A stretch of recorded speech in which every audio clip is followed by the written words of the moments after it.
ನಮ್ಮದು ಚಿತ್ರದುರ್ಗ ಜಿಲ್ಲೆ, ಚಳ್ಳಕೆರೆ ತಾಲೂಕು. ಸೊ ನಾನು ಎಜುಕೇಷನ್ ಮಾಡಿದ್ದೆಲ್ಲ ಸೊ ಒಂದು 10 ವರ್ಷ ಬಂದ್ಬಿಟ್ಟು ಹಾಸ್ಟೆಲಲ್ಲೇ ನಂದು ಜೀವನ. ಸೊ ಅಂದರೆ ಏನು 5ನೇ ಕ್ಲಾಸ್ವರೆಗೂ ನಮ್ಮೂರಲ್ಲಿ ಓದಿದ್ದು. So government school. ಸೊ ಅದಾದಮೇಲೆ ಮೊರಾರ್ಜಿ ಸ್ಕೂಲ್ದು ನವೋದಯ ಸ್ಕೂಲ್ ಎಕ್ಸಾಮ್ ಬರ್ತಿದ್ದೆ. ಸೊ ಅದರಲ್ಲಿ ಮೊರಾರ್ಜಿ ದೇಸಾಯಿ ಸ್ಕೂಲ್ದು ಕ್ವಾಲಿಫೈಡ್ ಆಯಿತು. ಸೊ ಆ ಟೈಮಲ್ಲಿ ನಾನು 6ನೇ ಕ್ಲಾಸ್ಗೆ ಇದು ಚಿತ್ರದುರ್ಗದ ಹತ್ರ ಗುಳೆನೆಟ್ಟಿ ಅಂತ ಬರುತ್ತೆ. ಸೊ ರೆಸಿಡೆನ್ಷಿಯಲ್ ಸ್ಕೂಲು, ಅಲ್ಲಿ ನಾನು ಸೇರಿದ್ದು. ಸೊ ಚೆನ್ನಾಗಿತ್ತು, ಯಾಕಂದರೆ ಒಂದು ಚೌಕಟ್ಟು ಅದು. ಸೊ ಒಂದು ಕಾಂಪೌಂಡ್ ಮಧ್ಯೆನೆ. ಸೊ ಅಲ್ಲೇ ಹಾಸ್ಟೆಲ್ಸ್ ಒಳಗಡೆನೆ. ಕನ್ನಡ ಮೀಡಿಯಮೇನೆ. ಸೊ 6ನೇ ಕ್ಲಾಸಿಂದ 10ನೇ ಕ್ಲಾಸ್ವರೆಗೂ ಕೂಡ ಕನ್ನಡ ಮೀಡಿಯಮಲ್ಲೇ ಓದಿದ್ದು. ಸೊ ಅದಾದಮೇಲೆ ನಾನು PUCಗೆ ಬಂದ್ಬಿಟ್ಟು ಚಳ್ಳಕೆರೆಯಲ್ಲಿ ಸೇರಿದ್ದು. ಸೊ ಅಲ್ಲಿ ಸೈನ್ಸಿಗೆ ಜಾಯ್ನ್ ಆಗಿದ್ದು. ಸೊ ಆ ಟೈಮಲ್ಲಿ ನನಗೆ ಇಷ್ಟ ಇರಲಿಲ್ಲ, ಆದ್ರೂ ಕೂಡ ಸೈನ್ಸೇ ತೊಗೊಂಡು ಸೊ ಜಸ್ಟ್ ಪಾಸ್ ಆಗಿದ್ದಷ್ಟೇ. ಸೊ ನಂದು ಪರ್ಸೆಂಟೇಜ್ ಏನಿಲ್ಲ.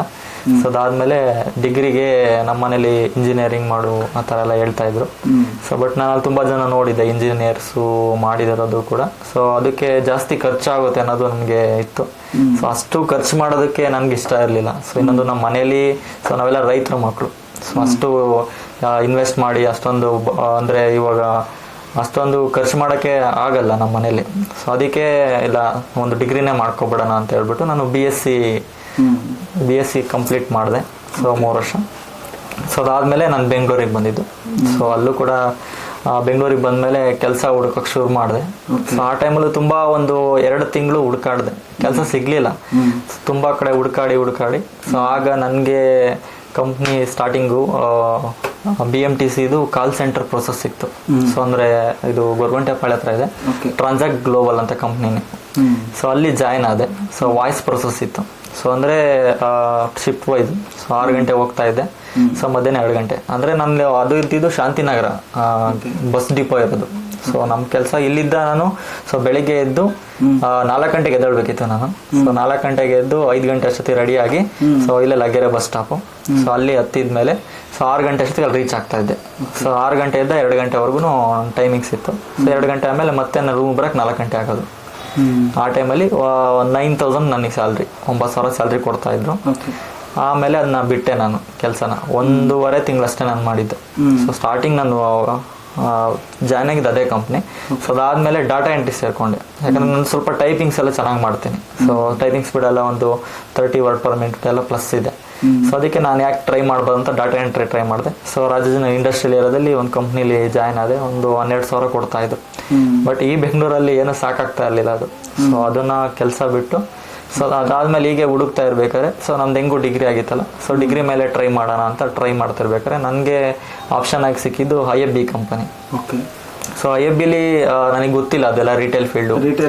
ಸೊ ಅವಾಗ ತಾನೇ ಜಾಯ್ನ್. ನನಗೆ ರಿಟೇಲ್ ಫೀಲ್ಡ್ ಅಂತ ಗೊತ್ತಿಲ್ಲ. ಸೊ ಎಜುಕೇಷನ್ ಇತ್ತಲ್ಲ, ಸೊ ಡಿಗ್ರಿ ಕೇಳಿದ್ದಾರೆ ಅಂತ ನಾನು ಯಾರು ರೆಫರ್ ಮಾಡಿದ್ರು. ಸೊ ಜಾಯ್ನ್ ಆದೆ. ಸೊ ಆದಮೇಲೆ ನನಗೆ ಸ್ಟೋರ್ಗೆ ಹೋದಾಗ ಗೊತ್ತಾಗಿದ್ದು ಸೊ ಈ ಥರ ಎಲ್ಲ ಫ್ರಿಡ್ಜ್, ವಾಷಿಂಗ್ ಮಿಷಿನ್ ಈ ಥರ ಎಲ್ಲ ಇರುತ್ತೆ, ಅಪ್ಲೈನ್ಸಸ್ ಎಲ್ಲ ಇರುತ್ತೆ. ಸೊ ಇದ್ರ ಬಗ್ಗೆ ಡೆಮೋ ಕೊಡಬೇಕು ಕಸ್ಟಮರ್ಸ್ ಬರೋರಿಗೆ.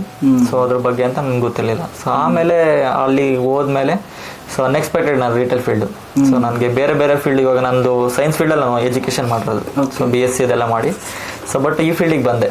ಸೊ ಆಮೇಲೆ ಅಲ್ಲೇ ಸ್ವಲ್ಪ ಇರ್ತಕ್ಕಂಥ ಎಲ್ಲ ಪ್ರಾಡಕ್ಟ್ ನಾಲೆಡ್ಜ್ ಎಲ್ಲ ತಿಳ್ಕೊಂಡ್ಮೇಲೆ ಸೊ ಹಾಗೆ ನೆಕ್ಸ್ಟು ಎಲ್ಲ ಥರದ ಪ್ರಾಡಕ್ಟ್ನ ತಿಳ್ಕೊಂಡು ಆಮೇಲೆ ನೆಕ್ಸ್ಟ್ ಕಂಪ್ನಿಗಳ್ದೆಲ್ಲ ಚೇಂಜಸ್ ಆಯಿತು. ಆಮೇಲೆ ಇವಾಗ ಅಲ್ಲೇನು ಕಸ್ಟಮರ್ಸ್ಗೆ ನಾವು ಡೆಮೋ ಕೊಡೋಕ್ಕೆ ಸ್ಟಾರ್ಟ್ ಮಾಡ್ತೀವಲ್ಲ, ಸೊ ಅದನ್ನು ಏನಕ್ಕೆ ಯೂಟ್ಯೂಬಲ್ಲಿ ಮಾಡಬಾರ್ದು ಅಂತ ನಾವು ಒಂದು ನಾಲೆಡ್ಜಿಂದ ಅದನ್ನು ಇಲ್ಲಿ ಬಳಸ್ಕೊತಾ. ಓಕೆ. ಸೊ ಈಗ ನಿಮ್ಮ ತಂದೆ ತಾಯಿ ಎಲ್ಲ ಊರಲ್ಲಿ ಏನು? ಸೊ ನಾವು ರೈತರು. ಅವ್ರ ಸಪೋರ್ಟು ಯಾವ ಥರ ಇತ್ತು ನಿಮಗೆ ಚಿಕ್ಕ ವಯಸ್ಸಲ್ಲಿ? ಅಂದರೆ ಆ ಟೈಮಲ್ಲಿ ಅದೇ ನಮಗೆ ಎಜುಕೇಷನ್ ಅಂತ ಬಂದಾಗ ಅಲ್ಲೆಲ್ಲ ಚೆನ್ನಾಗೆ ನಮಗೆ ಆ ಟೈಮಲ್ಲಿ ಎಲ್ಲ ಇವಾಗ ಹಾಸ್ಟೆಲ್ಗೆ ಬರೋದ್ರು ಕೂಡ ಒಳ್ಳೆ ಸಪೋರ್ಟಿವ್ ಆಗಿ ಇದ್ರು. ಸೊ ಅದಾದಮೇಲೆ ಕಾಲೇಜಿಗೆ ಸೇರ್ಕೊಂಡು ಅಷ್ಟೇ. ಸೊ ನಾವು ಮೇನ್ ಆಗಿ ರೈತರು.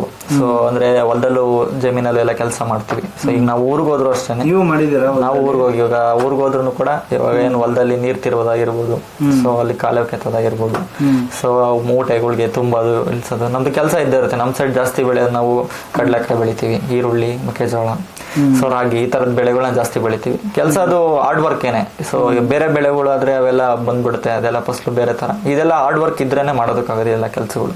ಸೊ ರೈತರಿಗೆ ಲಾಭ ಇರುತ್ತೆ ಎಲ್ಲ ಗೊತ್ತಿಲ್ಲ. ಸೊ ಅದನ್ನಂತೂ ಪಾಲಿಸ್ತಾರೆ ನಮ್ಮ ಸೈಡು. ಸೊ ಅದನ್ನ ಬೆಳೆಗಳನ್ನ ಕಂಟಿನ್ಯೂಸ್ ಬೆಳಿತಾನೆ ಇರ್ತಾರೆ. ಸೊ ನಮ್ಮ ಅಪ್ಪ ಅಮ್ಮ ಬಗ್ಗೆ ಹೇಳ್ಬೇಕಂದ್ರೆ ಅವ್ರಿಗೆ ಇದೆಲ್ಲ ಗೊತ್ತಿಲ್ಲ. ನಾನು ಯೂಟ್ಯೂಬ್ ಇದೆಲ್ಲ ಏನೋ ಗೊತ್ತಿಲ್ಲ ಅವ್ರಿಗೆ. ಸೊ ಏನೋ ಕೆಲಸ ಮಾಡ್ತಾವನೆ ಅಷ್ಟೇ ಗೊತ್ತಿರೋದು ಅವ್ರಿಗೆ.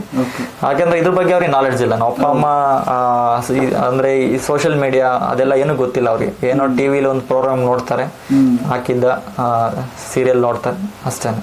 ಸೊ ಫಿಲಮ್ಗಳು ಯಾವ್ದಾದ್ರು ಒಂದು ನೋಡ್ತಾ ಇರ್ತಾರೆ ಅಷ್ಟೇ. ನಮ್ಮ ಮನೇಲಿ ಹೇಳ್ಬೇಕಂದ್ರೆ ನಮ್ಮ ತಾತ ಅಜ್ಜಿ ಸೊ ಅವರೆಲ್ಲರೂ ಕೂಡ ಇದ್ದಾರೆ ಅವರು. ಸೊ ನನಗೆ ಫ್ಯಾಮಿಲಿಲಿ ಸಪೋರ್ಟಿವ್ ಆಗಿ ನಿಂತ್ಕೊಂಡಿದ್ದಂದ್ರೆ ನಮ್ಮ ಅತ್ತೆ ಮಕ್ಕಳು. ಅಂದ್ರೆ ಹೆಸರು ಹೇಳ್ಬೇಕಂದ್ರೆ ನಮ್ಮ ಹೊನ್ನಪ್ಪ ಅಂತ ಇದ್ದಾರೆ, ಅವ್ರ ವೈಫು ಸುಕನ್ಯಾ ಅಂತ. ಸೊ ನೆಕ್ಸ್ಟ್ ನಮ್ಮ ಸಂತೋಷ ಅಕ್ಕಂದ್ರು ಭಾವಂದ್ರು, ಅವ್ರು ತುಂಬಾ ಹೆಲ್ಪ್ ಮಾಡ್ತಾರೆ ನನಗೆ. ಸೊ ಎಲ್ಲರೂ ಕೂಡ ಅಂದ್ರೆ ಇವಾಗ ಸಪೋರ್ಟಿವ್ ನನಗೆ ಅವ್ರೊಂಥರ ಫ್ರೆಂಡ್ಸ್ ತರ. ಸೊ ಫ್ಯಾಮಿಲಿ ತರ ಅಂತ ಅಲ್ಲ. ಇವಾಗ ಡೈಲಾಗ್ ಹೇಳ್ತಾರೆ ಕೆಲವರು, ಸಂಬಂಧಿಕರು ಸಂಪಾದನೆಗೆ ಬೆಲೆ ಕೊಡ್ತಾರೆ, ಸ್ನೇಹಿತರು ಸಂಬಂಧಕ್ಕೆ ಬೆಲೆ ಕೊಡ್ತಾರೆ ಅಂತ. ಸೊ ಆದ್ರೆ ನನ್ಗೆಲ್ಲೂ ಅನ್ಸಿಲ್ಲ ಆ ತರ.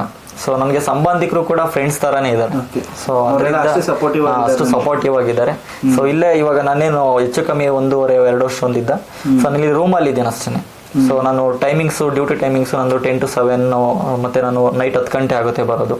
ಸೊ ಆ ಟೈಮಲ್ಲಿ ನಾನು ಇಲ್ಲಿ ಬಂದು ಅಡುಗೆ ಮಾಡಿ ಊಟ ಮಾಡೋದಕ್ಕಾಗಲ್ಲ. ಬಟ್ ನಾನೀಗ ಹೆಚ್ಚು ಕಮ್ಮಿ ನಮ್ಮ ಮಾಮ ಮದುವೆ ಆದಾಗಿದ್ದ.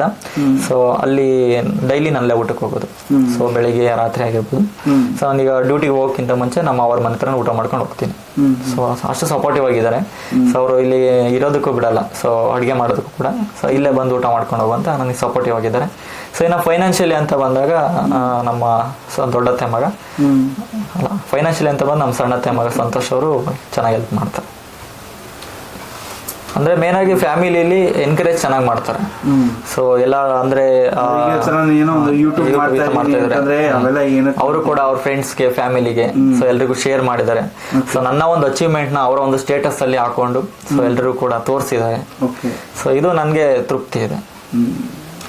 ಅವರೆಲ್ಲ ಅವ್ರ ಕಡೆಯಿಂದ ಯಾವುದೇ ರೀತಿಯಾದ ಯಾವುದೇ ತರ ಅಡ್ಡ ಏನಿಲ್ಲ. ಯಾಕೆಂದ್ರೆ ಈಗ ಕೆಲವ್ರಿಗೆ ಯೂಟ್ಯೂಬ್ ಬಗ್ಗೆ ಏನೋ ಗೊತ್ತಿರಲ್ಲ. ಅವರೆಲ್ಲ ಈ ತರ ಏನೋ ಮಾಡ್ತಾ ಇದೀನಿ ಅಂತ ಹೇಳ್ಕೊಂಡಾಗ ಕೆಲವ್ರು ಅವೆಲ್ಲ ಏನು ಮಾಡೋ ಕೆಲಸ ಇರೋಲ್ಲ, ಅದ್ರಲ್ಲಿ ಏನ್ ಫ್ಯೂಚರ್ ಇದೆ ಅನ್ನೋದು ಕೆಲವ್ರಿಗೆ ಗೊತ್ತಿರಲ್ಲ, ಇಷ್ಟೆಲ್ಲ ಅಂತಾರೆ. ಸೊ ಆತರ ಯಾರು ನೆಗೆಟಿವ್ ಆಗಿ ಅದ್ರ ಬಗ್ಗೆ ಆತರ ಏನ್ ನೆಗೆಟಿವ್ ಅಂತ ಏನ್ ಯಾರು ಮಾತಾಡಿಲ್ಲ. ಬಟ್ ನಾನು ಸ್ಟಾರ್ಟಿಂಗು ಯೂಟ್ಯೂಬ್ ಚಾನಲ್ ಶುರು ಮಾಡಿದಾಗ ನಾನು ವಿಡಿಯೋಸ್ ನ ಲಿಂಕ್ ನ ಎಲ್ಲರಿಗೂ ಶೇರ್ ಮಾಡ್ತಾ ಇದ್ದೆ. ಸೊ ವಾಟ್ಸಪ್ ಅಲ್ಲಿ, ಸೊ ಎಲ್ಲ ಫೇಸ್ಬುಕ್ ಅಲ್ಲಿ ಶೇರ್ ಮಾಡ್ತಾ ಇದ್ದೆ. ಸೊ ಕೆಲವರು ಪರ್ಸನಲ್ ಆಗಿ ನಾನು ಶೇರ್ ಮಾಡಿದಾಗ ಕೆಲವರು ರಿಯಾಕ್ಟ್ ಮಾಡ್ತಾ ಇದ್ರು, ಸೊ ಚೆನ್ನಾಗಿದೆ ಆ ಥರ ಎಲ್ಲನ. ಸೊ ಬಟ್ ಕೆಲವ್ರು ಏನಂದ್ರೆ ನಾನು ಹಾಕಿರೋ ವಿಡಿಯೋ ಲಿಂಕ್ ಶೇರ್ ಮಾಡಿರೋ ಉದ್ದೇಶ ಬೇರೆ, ನಾನು ಯೂಟ್ಯೂಬ್ ಚಾನಲ್ ಗ್ರೋತ್ ಆಗಬೇಕು, ಸೊ ಲಿಂಕ್ ಮೇಲೆ ಕ್ಲಿಕ್ ಮಾಡಿ ನೋಡಿ ಬೇರೆಯವರಿಗೆ ಶೇರ್ ಆಗಲಿ, ಈ ಥರ ನಾನು ಥಿಂಕ್ ಮಾಡ್ತಿದ್ದೆ. ಬಟ್ ಅವರು ನಾನು ಇವಾಗ ಸಪೋಸ್ ಕಂಟೆಂಟ್ ನಂದು ಸ್ವಲ್ಪ fridge, washing machine, so mobile, laptops ಈ ಥರದ್ದೇ ಇರುತ್ತೆ. ಸೊ ಅದನ್ನ ಶೇರ್ ಮಾಡಿದಾಗ ಸೊ ನೆಕ್ಸ್ಟ್ ಟೈಮ್ ಬೈ ಮಾಡ್ತೀನಿ, ಸೊ ಇಲ್ಲ ನಾನು ಇವಾಗ ತಗೊಳ್ತಾ ಇಲ್ಲ, ನಾನು ಹೇಳ್ತೀನಿ, ಸೊ ಈ ತರ ಎಲ್ಲ ಹೇಳಿದಾಗ ನನಗೆ ತುಂಬಾ ಬೇಜಾರಾಗ್ತಾ ಇತ್ತು. ಸೊ ನಾನಿಲ್ಲಿ ಸೇಲ್ ಪರ್ಪಸ್ಗೆ ಮಾಡ್ತಾ ಇಲ್ಲ, ಸೊ ನಾನು ಇನ್ಫಾರ್ಮೇಟಿವ್ ವಿಡಿಯೋಸ್ ನಾನು ಮಾಡ್ತಾ ಇದ್ದಿದ್ದು. ಸೊ ಅವರು ಅದಕ್ಕೆ ರಿಯಾಕ್ಷನ್ ಅಂದ್ರೆ ಅಟ್ಲೀಸ್ಟ್ ನೋಡ್ಬೋದಿತ್ತು, ಸೊ ಎಲ್ಲ ವಿಡಿಯೋ ನೋಡಿ ವಾಪಸ್ ಬರ್ಬೋದಿತ್ತು, ಆ ಥರ ಮಾಡ್ಬೋದಿತ್ತು. ಬಟ್ ಅವರು ನೆಕ್ಸ್ಟ್ ಹೇಳ್ತೀನಿ, ಅದು ಹೇಳ್ತೀನಿ, ಇದು ಹೇಳ್ತೀನಿ ಅಂದಾಗ ಅವರು ಥಿಂಕಿಂಗ್ ನನಗೆ ಯಾವ ಥರ ಅಂದರೆ, ಸೊ ಇವರು ಸೇಲ್ಗೋಸ್ಕರನೇ ಇದೆಲ್ಲ ಮಾಡ್ತಾ ಇರೋದು ಅನ್ನೋ ಥರ ಆಗ್ತಾಯಿತ್ತು. ಅವಾಗ ನನಗೆ ಬೇಜಾರಾಗ್ತಾಯಿತ್ತು. ಬಟ್ ಅದು ಯಾವುದು ನಾನು ತಲೆ ಕೆಡಿಸ್ಕೊಳ್ಳಿಲ್ಲ. ಸೊ ನನಗೆ ನನಗೆ ಸ್ಟಾರ್ಟಿಂಗ್ ಮಾನಿಟೈಸೇಷನ್ ಎನೇಬಲ್ ಆಗೋದಕ್ಕೆ ಸೊ 4000 ವಾಚ್ ಅವರ್ಸ್ ಕಂಪ್ಲೀಟ್ ಆಗಬೇಕಿತ್ತು. ಸೊ ಅದಕ್ಕೆ ಎಲ್ರಿಗೂ ಶೇರ್ ಮಾಡ್ತಾ ಇದ್ದೆ. ಸೊ ಕೆಲವರಿಗೆ ಯಾವ ತರ ಅಂದ್ರೆ ಅವ್ರಿಗೆ ಇಂಟ್ರೆಸ್ಟ್ ಇಲ್ಲ ಅಂದ್ರೂ ಕೂಡ ಅವ್ರಿಗೆ ಶೇರ್ ಮಾಡ್ತಾ ಇದ್ದೆ. ಸೊ ಆ ತರ ಒಂದು ಹುಚ್ಚು ಆ ಟೈಮಲ್ಲಿ ಏನಾದ್ರು ಮಾಡ್ಬೇಕು ಅನ್ನೋದು ಆಗ್ಬೇಕು ಅನ್ನೋದು ಆ ತರ ಶೇರ್ ಮಾಡ್ತಾ ಇದ್ದೆ. ಫ್ರೆಂಡ್ಸ್ ಆಗಿರ್ಬೋದು ಎಲ್ರಿಗೂ ಕೂಡ ಶೇರ್ ಮಾಡ್ತಾ ಇದ್ದೆ. ಸೊ ಅದು ನನಗೆ ಆಟೋಮೆಟಿಕ್ ಗ್ರೋತ್ ಆಯ್ತು. ಚಾನಲ್ ಕೂಡ ಸಬ್ಸ್ಕ್ರೈಬರ್ಸ್ ಆಗಿದ್ರು ನನ್ನ ಚಾನಲ್. ಸೊ ನೀವು ಫಸ್ಟ್ ಟೈಮ್ ವಿಡಿಯೋ ಅಪ್ಲೋಡ್ ಮಾಡಿ ಮಾನಿಟೈಸೇಷನ್ ಆನ್ ಆಗೋದಕ್ಕೆ ಎಷ್ಟು ಟೈಮ್ ತಗೊಳ್ತು? ನಂದು 2016 ವಿಡಿಯೋ ನಾವು ಫಸ್ಟ್ ಹಾಕಿರೋದು. ಸೊ ನಂದು ಮಾನಿಟೈಸೇಷನ್ ಎನೇಬಲ್ ಆಗಿರೋದು 2022.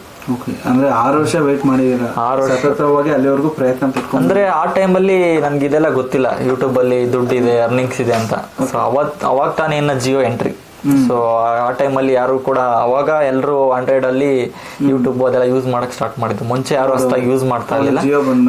ಆಮೇಲೆ ನಂದು ಎಡಿಟಿಂಗ್ ಮಾಡ್ತಾ ಇದ್ದೆ.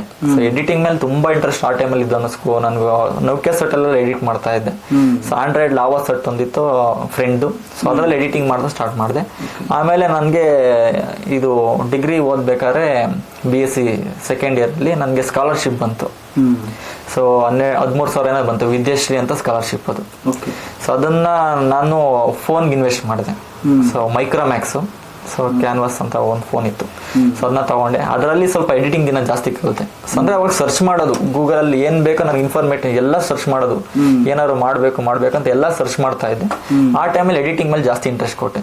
So one by one family ಆಗಿರ್ಬೋದು ಸ್ಟಾರ್ಟ್ ಮಾಡಿದೆ. ಅವ್ರದ್ದು ನಾಮಕರಣದಾಗಿರ್ಬೋದು, ಇಲ್ಲ ಅಂದ್ರೆ ಮದುವೆದಾಗಿರ್ಬೋದು, ಈ ತರದೆಲ್ಲ ಎಡಿಟ್ ಮಾಡಕ್ ಸ್ಟಾರ್ಟ್ ಮಾಡಿದೆ. ಅದ್ರ ಜೊತೆಗೆ ನಂದು ಪರ್ಸನಲ್ ಫೋಟೋಸ್, ವಿಡಿಯೋಸ್, ಇದ್ರ ಜೊತೆಗೆ ಆಮೇಲೆ Kannada short film, save life, save bird, ಈ ತರ ಎಲ್ಲ ಒಂದು ವಿಡಿಯೋಸ್ನ ಮಾಡಿದೆ. ಅಂದ್ರೆ ನಾನು ಹಾಸ್ಟೆಲಲ್ಲಿ ಇದ್ದೆ. ಸೊ ಅಲ್ಲಿ ನಮ್ಮ ಜೂನಿಯರ್ಸ್ ಇದ್ರು, ವಿದ್ಯಾರ್ಥಿಗಳೆಲ್ಲ, ಅವರು ಸ್ಕೂಲ್ಗೆ ಹೋಗ್ತಾ ಇರೋರ್ನ, ಅವ್ರ ಜೊತೆ ನಾನು ಚೆನ್ನಾಗಿದ್ದೆ. ಸೊ ಅವ್ರ ಜೊತೆ ಎಲ್ಲ ವಿಡಿಯೋಸ್ನ ಮಾಡಿದೆ. ಚಾನಲ್ ಇದ್ದೆ, ನೋಡ್ಬೋದು. ಈಗ ಯೂಟ್ಯೂಬ್ ಸ್ಟಾರ್ಟ್ ಮಾಡಿದಾಗ ನಿಮ್ಗೆ ಅಲ್ಲಿ ಸ್ವಲ್ಪ ಏನಾದ್ರು ಅಡೆತಡೆಗಳು, ಈಗ ಯಾಕೆಂದ್ರೆ ಕೆಲವರು ಹೊಸದಾಗಿ ಯೂಟ್ಯೂಬ್ ಮಾಡಬೇಕು ಅಂತ ಹೊರಟ್ಬಂದು ಸ್ವಲ್ಪ ದಿನ ಪ್ರಯತ್ನ ಪಡ್ತಾರೆ, ಅದು ಸಕ್ಸಸ್ ಸಿಗಲ್ಲ ಅನ್ನೋ ಒಂದು ನಂಬಿಕೆ ಕಳ್ಕೊಂಡು ಅದನ್ನ ಅಲ್ಲಿಗೆ ಮಾಡೋದು ನಿಲ್ಲಿಸ್ಬಿಡ್ತಾರೆ. ಇದು ಮಾಡಬೇಕು ಅಂತ ನೀವು ಹೊರಟಾಗ ಏನಾದರೂ ಒಂದು ಅಡೆತಡೆಗಳು? ಸೊ ಅಡೆತಡೆಗಳು ಅಂತ ಬಂದಾಗ ಫ್ರೆಂಡ್ಸ್ ಆ್ಯಂಡ್ ಫ್ಯಾಮಿಲಿಯಲ್ಲಿ ಯಾರು ಕೂಡ ತಡೆದಿಲ್ಲ. ಸೊ ಅಂದರೆ ಆ ಕಂಪ್ನಿಯಲ್ಲಿ ಕೂಡ ಯಾರು ಅಂದರೆ ನನಗೆ ಅಲ್ಲಿ ಸ್ವಲ್ಪ ರಿಸ್ಟ್ರಿಕ್ಷನ್ಸ್ ಇರುತ್ತೆ. ಸೊ ವಿಡಿಯೋ ಮಾಡೋದಕ್ಕೆ ಆಗಿರ್ಬೋದು. ಸೊ ಸ್ಟಾರ್ಟಿಂಗ್ ನಾನು ವಿಡಿಯೋಸ್ನ ಮಾಡೋಕೆ ಹೋದಾಗ ಸೊ ಒಬ್ಬೊಬ್ಬರು ಒಂದೊಂಥರ ಹೇಳ್ತಾರೆ, ಇವಾಗ ಅಲ್ಲಿ ವಿಡಿಯೋ ಮಾಡೋಂಗಿಲ್ಲ, ಸೊ ಕ್ಯಾಮ್ರಾ ಎಲ್ಲ ಮಾಡೋಂಗಿಲ್ಲ, ಮೊಬೈಲ್ ಎಲ್ಲ ಯೂಸ್ ಮಾಡೋಂಗಿಲ್ಲ. ಸೊ ಈ ಥರ ಎಲ್ಲ ಇರುತ್ತೆ. ಆ ಟೈಮಲ್ಲಿ ಬೇಜಾರಾಗ್ತಾ ಇತ್ತು. ಸೊ ಇವಾಗ ನನ್ನಲ್ಲಿ ಇರ್ತಕ್ಕಂಥ ನಾಲೆಡ್ಜ್ನ ನಾನು ಶೇರ್ ಮಾಡ್ಕೊಳ್ಳೋಕೆ ಕೂಡ ಆಗಲ್ಲ ಅಂತ. ಸೊ ಅದಾದಮೇಲೆ ನನಗೆ ಇವಾಗಿರ್ತಕ್ಕಂಥ ನನಗೆ ಮ್ಯಾನೇಜರ್ಸು ತುಂಬ ಹೆಲ್ಪ್ ಮಾಡಿದ್ದಾರೆ. ಸೊ ಸಪೋರ್ಟಿವ್ ಆಗಿದ್ದಾರೆ. ಸೊ ಅವರೇ ನನಗೆ ಸಪೋರ್ಟ್ ಮಾಡ್ತಾರೆ, ಈ ಥರ ಮಾಡು, ಆ ಥರ ಮಾಡು ಅಂತ ಹೇಳಿದರೆ. ನನಗೆ ಇವೆಂಟ್ಗೂ ಕೂಡ ಅವ್ರು ಕಳಿಸ್ಕೊಟ್ಟಿದ್ರು. ಸೊ ಇದೆಲ್ಲ ಗಿಫ್ಟ್ಸ್ ಎಲ್ಲ ನೋಡಿದ್ಮೇಲೆ ಅವರು ಕೂಡ ನನಗೆ ಬೆನ್ನು ತಟ್ಟಿದ್ದಾರೆ. ಸೊ ಇದು ನನಗೆ ತುಂಬ ಖುಷಿ. ಓಕೆ, ಅಪ್ಲಯನ್ಸಸ್ ಬಗ್ಗೆ ನೀವು ವಿಡಿಯೋ ಮಾಡ್ತಾ ಇದ್ದೀರಲ್ಲ, ಸೊ ನಿಮ್ಮ ವಿಡಿಯೋಸ್ ನೋಡೋರಿಗೆ ವ್ಯೂವರ್ಸ್ಗಳಿಗೆ ಯಾವ ರೀತಿ ಉಪಯೋಗ ಆಗುತ್ತೆ ಅಪ್ಲಯನ್ಸಸ್ ಬಗ್ಗೆ ನೀವು ತೋರಿಸೋದ್ರಿಂದ? ಸೊ ಇದ್ರ ಉಪಯೋಗ ಅಂತ ಬಂದರೆ, ಈಗ ನಾವೇ ಸಿಂಪಲ್ ಎಕ್ಸಾಂಪಲು, ಮುಂಚೆ ನಾವೇನಾದರೂ ಪ್ರಾಡಕ್ಟ್ ಬಗ್ಗೆ ತಿಳ್ಕೊಬೇಕು ಅಂದರೆ, ಇವಾಗ ನಮ್ಮ ಮನೇಲಿ ಇಲ್ಲಿವರೆಗೆ ಏನು ವಾಷಿಂಗ್ ಮಿಷಿನ್ ಯೂಸ್ ಮಾಡ್ತಾ ಇರಲಿಲ್ಲ ಮುಂಚೆ. ಸೊ ಇದೇ ಥರನೇ ಫಸ್ಟು ಯೂಟ್ಯೂಬಲ್ಲಿ ಸರ್ಚ್ ಮಾಡ್ತಾರೆ, ಯಾರೇ ಆಗಿರ್ಬೋದು. ಆ ಟೈಮಲ್ಲಿ ಸರ್ಚ್ ಮಾಡಿದಾಗ ಹಿಂದಿಲಿ ಬರ್ತಾಯಿತ್ತು. ಸೊ ಹಿಂದಿ ಲ್ಯಾಂಗ್ವೇಜಲ್ಲಿ ಕೆಲವೊಂದು ಯೂಟ್ಯೂಬರ್ಸ್ ಮಾಡಿರ್ತಕ್ಕಂಥ ವಿಡಿಯೋಸ್ ಬರ್ತಾ ಇತ್ತು. ಸೊ ಆಮೇಲೆ ಅದನ್ನ ನಮಗೆ ಕ್ಲೀನಾಗಿ ಅರ್ಥನೂ ಕೂಡ ಆಗಲ್ಲ. ಅವ್ರದ್ದು ಭಾಷೆ ಬೇರೆ, ನಮ್ದು ಭಾಷೆ ಬೇರೆ. ಸೊ ಅದನ್ನ ನಾವು ಅರ್ಥ ಮಾಡ್ಕೊಳಕ್ಕಾಗಲ್ಲ, ವರ್ಡ್ಸ್ ಎಲ್ಲ ಬಂದ್ಬಿಟ್ಟು. ಸೊ ನಾನು ಈಗೇನು ಕನ್ನಡದಲ್ಲಿ ಮಾಡ್ತಾ ಇದ್ದೀನಲ್ಲ, ನಮ್ಮ ಕನ್ನಡಿಗರಿಗೆ ಅದು ತುಂಬ ಹೆಲ್ಪ್ ಆಗುತ್ತೆ. ಸೊ ಇವಾಗ ಸರ್ಚ್ ಮಾಡಿದಾಗ ವಾಷಿಂಗ್ ಮಿಷಿನ್, ಫ್ರಿಜ್ ಅಂತ ಬಂದಾಗ ಅದೆಲ್ಲ ಬರುತ್ತೆ. ನಂದು ವಿಡಿಯೋಸ್ ಜಾಸ್ತಿ ನೋಡೋದು ಮೇನಾಗಿ ಫೀಮೇಲ್ಸ್. ಸೊ ಲೇಡೀಸು 70% ವ್ಯೂವರ್ಸ್ ನಮ್ಮಲ್ಲಿ ಇರೋದು. ಯಾಕಂದ್ರೆ ಗೃಹಿಣಿಯರು ಮನೇಲಿ ಇದ್ದಾಗ ಅವ್ರಿಗೆ ಅದೆಲ್ಲ ಉಪಯೋಗ ಆಗೋದು. ಅವರು ಸರ್ಚ್ ಮಾಡಿದಾಗ ನನ್ನ ವಿಡಿಯೋಸ್ ಬರುತ್ತೆ. ಸೊ ಅವರು ಈಗ ಶೋರೂಮ್ಗೆ ಹೋದಾಗ ಟೈಮ್ ಜಾಸ್ತಿ ಸ್ಪೆಂಡ್ ಮಾಡೋ ಅವಶ್ಯಕತೆ ಇಲ್ಲ, ಯಾಕಂದ್ರೆ ಅದನ್ನೆಲ್ಲ ಇಲ್ಲೇ ನಾವು ಹೇಳಿರ್ತೀವಿ. ಸೊ ಎಲ್ಲ ನಾಲೆಡ್ಜ್ ಇರುತ್ತೆ ಅವ್ರಿಗೆ ಆಲ್ರೆಡಿ. ಸೊ ಅಲ್ಲಿಗೆ ಹೋದ್ಮೇಲೆ ಯಾವ್ದನ್ನ ಚೂಸ್ ಮಾಡ್ಬೇಕಂತ ಕೂಡ ಗೊತ್ತಿರುತ್ತೆ. ಅಲ್ಲಿಗೋಗಿ ಜಸ್ಟ್ ಅದನ್ನ ಬಿಲ್ ಮಾಡ್ಕೊಂಡ್ರೆ ಆಯ್ತು. ಮಾಡೆಲ್ ಅದಾಗಿರ್ಬೋದು, ಡೈರೆಕ್ಟಾಗಿ ಬಿಲ್ ಮಾಡ್ರೆ ಆಯ್ತು, ಯಾಕಂದ್ರೆ ಡೀಟೇಲ್ ಆಗಿ ತಿಳಿಸ್ಕೊಟ್ಟಿರ್ತೀವಿ ಇಲ್ಲ. ಸೊ ನಂತರ ಇದು ಇನ್ನೊಬ್ರಿಗೆ ಹೆಲ್ಪ್ ಆಗೋದೇನಂದ್ರೆ, ಸೊ ನಮ್ಮ ಥರ ವರ್ಕ್ ಮಾಡೋರಿಗೆ ಇವಾಗ ತುಂಬಾ ರಿಟೇಲ್ ಅಲ್ಲಿ, ಈಗ ರಿಟೇಲ್ ಫೀಲ್ಡ್ ಅಂತ ಬಂದ್ರೆ ನಮ್ಮ ಅಪ್ಲಯನ್ಸ್ ರಿಲಯನ್ಸ್ ಡಿಜಿಟಲ್ ಆಗಿರ್ಬೋದು, ಕ್ರೋಮಾ, ಪೈ, ಗಿರಿಯಾಸ್, ಈ ತರ ತುಂಬಾ ಎಲೆಕ್ಟ್ರಾನಿಕ್ ಶಾಪ್ಗಳಿದೆ. ಸೊ ಆ ತರ ಶಾಪ್ಸ್ಗಳಲ್ಲಿ ನಮ್ಮ ತರ ಹೊಸದಾಗಿ ಇವಾಗ ಬೇರೆಯವರು ಜಾಯ್ನ್ ಆಗ್ತಾರೆ ಕೆಲಸಕ್ಕೆ, ಅವ್ರಿಗೆ ನಾಲೆಡ್ಜ್ ಬೇಕು ಅಂದ್ರೆ ನಮ್ಮ ಚಾನಲ್ ತುಂಬಾ ಹೆಲ್ಪ್ ಆಗುತ್ತೆ.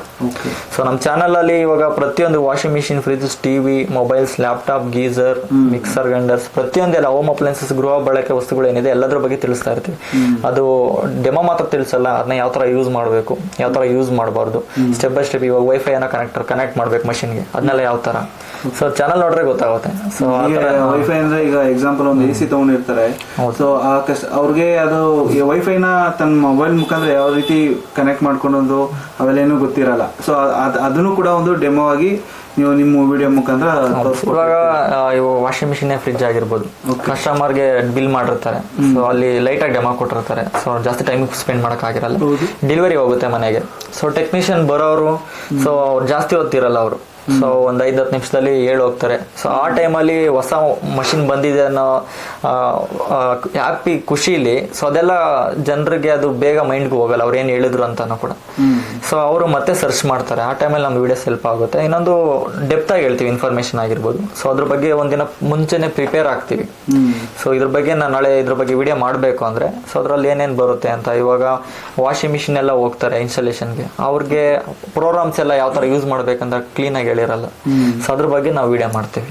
ಸೊ ಅದು ಇವಾಗ ಸರ್ಚ್ ಮಾಡಿದಾಗ ನಮ್ಮ ವಿಡಿಯೋಸ್ ಬರುತ್ತೆ, ನೋಡ್ತಾರೆ, ಅವಾಗ ಹೆಲ್ಪ್ ಆಗುತ್ತೆ ಅವರಿಗೆ. ಸೊ ನನಗೆ ಒಳ್ಳೆ ತರ ಕಮೆಂಟ್ಸ್ ಬಂದಿದೆ, ಅಂದ್ರೆ ತುಂಬಾ ಬೆಂಬಲ ಕೊಟ್ಟಿದ್ದಾರೆ. ಸೊ ಒಂದು washing machine video, so 1.2 million views ಹೋಗಿದೆ. 1.2. ಸೊ ಹೆಚ್ಚು ಕಮ್ಮಿ ಲೈಕ್ಸ್ನು ಕೂಡ ಒಂದು 27,000 ಜನ ಲೈಕ್ ಕೊಟ್ಟಿದ್ದಾರೆ. ಸೊ ಆ ಥರ ತುಂಬ ವಿಡಿಯೋಸ್ ರೀಚ್ ಆಗಿದೆ. ನಾನು ಇದು ಎಕ್ಸಾಂಪಲ್ ನಿಮ್ಮ ಹೇಳ್ತೀನಿ. ಯೂಟ್ಯೂಬ್ ಚಾನಲ್ ಅಲ್ಲಿ ಬರೀ ನೀವೇ ಮಾತ್ರ ಅದ್ರ ಬಗ್ಗೆ ರಿವ್ಯೂಸ್ ಹೇಳ್ತೀರಾ, ಅಥವಾ ನಿಮ್ ಜೊತೆ ಕೊಲೀಗ್ಸ್ ಯಾರಾದ್ರೂ ಅವ್ರ ಕೈಲೂ? ಅಂದರೆ ವಿಡಿಯೋಸ್ ನಾನೇ ಜಾಸ್ತಿ ಮಾಡ್ತಾ ಇರ್ತೀನಿ. ಸೊ ನನ್ನ ಜೊತೆ ಈಗ ಕೆಲವೊಂದ್ರ ಬಗ್ಗೆ ಪರ್ಟಿಕ್ಯುಲರ್ಗೆ 100% ನಾಲೆಡ್ಜ್ ಇರಲ್ಲ ನಮಗೂ ಕೂಡ. ಸೊ ಅದ್ರ ಬಗ್ಗೆ 100% ನಾಲೆಡ್ಜ್ ಇರೋ ಅಂಥವ್ರ ಹತ್ರನೇ ಸೊ ನಾನು ಅದನ್ನ ಮಾಡಿಸ್ತೀನಿ. ಇವಾಗ ನನ್ನ ಜೊತೆ ಸತೀಶ್ ಆಗಿರ್ಬೋದು, ಕೆಂಪೇಗೌಡ ಆಗಿರ್ಬೋದು, ಮಹೇಶ್ ಅಣ್ಣ, ಸುರೇಶ್ ಅಣ್ಣ ಆಗಿರ್ಬೋದು. ಸೊ ಇವರೆಲ್ಲರೂ ಕೂಡ ನಾನು ಬರ್ತೀನಿ ಅಂತಾರೆ. ಸೊ ಅವ್ರಿಗೆ ನಾನು ಸಪೋರ್ಟಿವ್ ನಿಂತ್ಕೊಂಡು ಅವರು ಕೂಡ ನಾನು ವಿಡಿಯೋಸ್ನ ಮಾಡ್ತೀನಿ. ಓಕೆ. ಸೊ ಇದ್ರ ಜೊತೆ ನನಗೆ ಅಲ್ಲಿ ಹೆಲ್ಪ್ ಮಾಡೋದು ಸಂತೋಷ್ ಅಂತ ಏನಾದ್ರು ಇದ್ದಾರೆ. ಸೊ ನನಗೆ ಕ್ಯಾಮ್ರಾಗೆಲ್ಲ ಹೆಲ್ಪ್ ಮಾಡ್ತಾರೆ. ಓಕೆ. ನಿಮಗೆ ಮಾನಿಟೈಸೇಷನ್ ಆದಮೇಲೆ ಯೂಟ್ಯೂಬಲ್ಲಿ ನಿಮಗೆ ಅರ್ನಿಂಗ್ಸ್ ಅದರಲ್ಲಿ ಯಾವ ರೀತಿ ಈಗ ಮೇಂಟೈನ್ ಆಗ್ತಾ ಇದೆ ನಿಮಗೆ? ಅದು ಸೊ ಅಂದರೆ ನನಗೆ ಅರ್ನಿಂಗ್ಸ್ ಬಂದಾಗಿದ್ದ ನನ್ನ ಲೈಫಲ್ಲಿ ಏನೋ ಒಂಥರ ಸೆಕ್ಯೂರ್ ಫೀಲ್ ಆಗುತ್ತೆ. ಸೊ ಅಂದರೆ ಮುಂಚೆ ಏನಾದರೂ ಒಂದು ಇಷ್ಟ ಆಗಿದ್ನ ಪರ್ಚೇಸ್ ಮಾಡಬೇಕಂದ್ರೆ ಸಫರ್ ಪಡಬೇಕಿತ್ತು, ಅಷ್ಟು ಅಮೌಂಟ್ ಇಲ್ವಲ್ಲ ಅಂತ. ಸೊ ಈಗ ಎಲ್ಲದಕ್ಕೂ ರೆಡಿ ಇದೆ. ಸೊ ಏನೇ ಆದರೂ ತೊಗೊಳಕ್ಕೆ ಇಷ್ಟ, ಯಾಕಂದರೆ ಅರ್ನಿಂಗ್ಸ್ ಇದೆ. ಇನ್ನೊಂದು ನನ್ನ ಯೂಟ್ಯೂಬ್ ಅರ್ನಿಂಗ್ ಸ್ಟಾರ್ಟ್ ಆದಾಗಿದ್ದ ಒಂದು ಬೈಕ್ ತೊಗೊಂಡೆ. ಸೊ ಹೊರಗಡೆ ನಿಂತಿದ್ದೇನೆ ನೋಡ್ಬೋದು. ಸೊ ಪಲ್ಸರು N160 ಅಂತ. ಸೊ ಆಮೇಲೆ ನಮ್ಮ ಮನೇಲೂ ಕೂಡ ಸೊ ಊರಲ್ಲಿ ಜಮೀನಲ್ಲಿ ಬೋರ್ವೆಲ್ಗಳೆಲ್ಲ ಹಾಕ್ಸಿದ್ದೀವಿ. ಸೊ ಫಸ್ಲೆಲ್ಲ ಇಟ್ಟಿದ್ದೀವಿ. ಸೊ ಮೇನಲ್ಲಿ ನಮ್ಮ ಮನೆಗೆ ಏನೇನು ಕೆಲಸ ಮಾಡಿಸ್ಬೇಕು, ಊರಲ್ಲೂ ಕೂಡ ನಮ್ಮ ಮನೆಯಲ್ಲಿಗೆ ಅಲ್ಲಿ ಎಲ್ಲ ವಾಷಿಂಗ್ ಮಿಷಿನ್ ಆಗಿರ್ಬೋದು, ಫ್ರಿಡ್ಜ್ ಆಗಿರ್ಬೋದು, ಸೊ ಗೀಸರ್ ಆಗಿರ್ಬೋದು, ಮತ್ತು ಸಂಪು, ಸೊ ಈ ಥರ ಎಲ್ಲ ಮನೇಲೂ ಕೂಡ ಹಲವಾರು ಕೆಲಸ ಮಾಡಿಸಿದ್ದೀವಿ. ಓಕೆ.